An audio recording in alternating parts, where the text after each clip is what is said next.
Doctor, my name is Junior Badila from AUK Radio.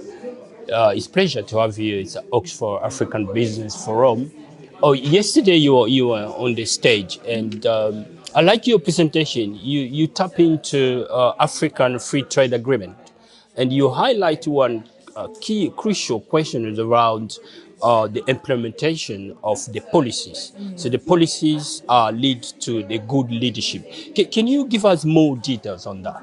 Okay, like I said yesterday, the African Continental Free Trade Agreement is an excellent plan on paper. The benefits are enormous. Who doesn't want that? But like I said yesterday, it's not an easy thing. It's a hard thing that requires commitments.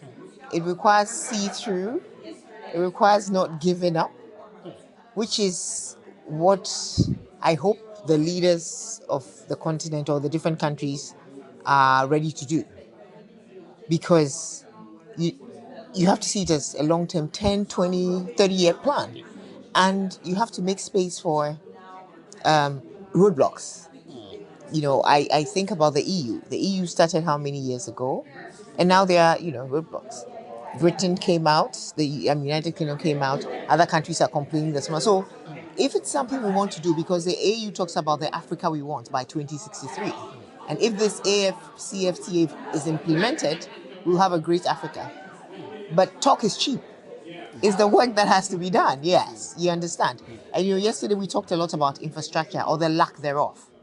The AU is doing stuff, the AFD, African Development Bank, is also doing stuff. But one thing I didn't speak about, which I think we should look at, is internally. It's not just building intra-African highways inside the different countries.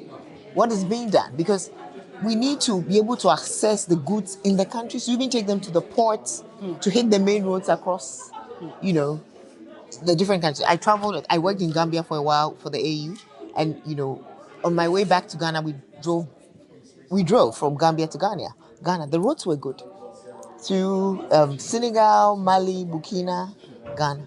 But we got to the Ghana border, driving from the top into the country itself. It was a nightmare. So we have a great plan. Yes, funding will come for the big ticket items, but internally in the countries, what is being done by the governments to ensure that this trade agreement will be implemented? We can go for meetings in Addis Ababa and say we want this, but countries and presidents and the people and the governments have to be committed. And another thing is that how many ordinary Africans even know about this agreement? About the free agreement. Yeah. When was it implemented? 2019. 2019. That's when the countries, submitted their documents, and then since then it's steps are being taken. But how many ordinary Africans know about it? That is key, because the more we talk about it, the more people own it, the more people, and if we don't do that, we are not going to help ourselves.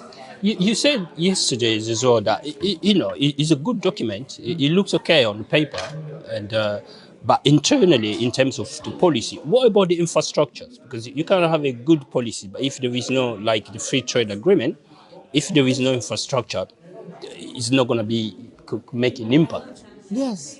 The infrastructure is one of the main things that will bring it into force.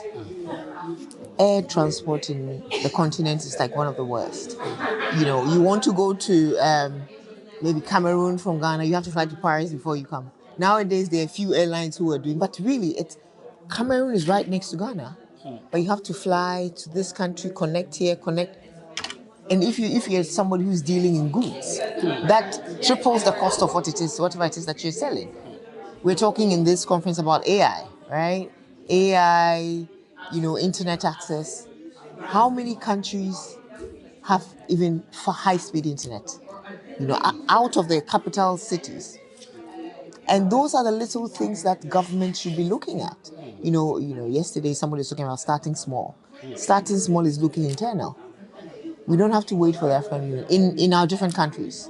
If we say we're going with this free trade agreement and we've ratified and all that, countries have to take steps internally on little things. And when you're providing electricity for your people, don't just do it because you want them to get light, but do it thinking about the fact that, hey, we have this agreement coming across where all the countries should be able to trade without barriers. Let's make it big.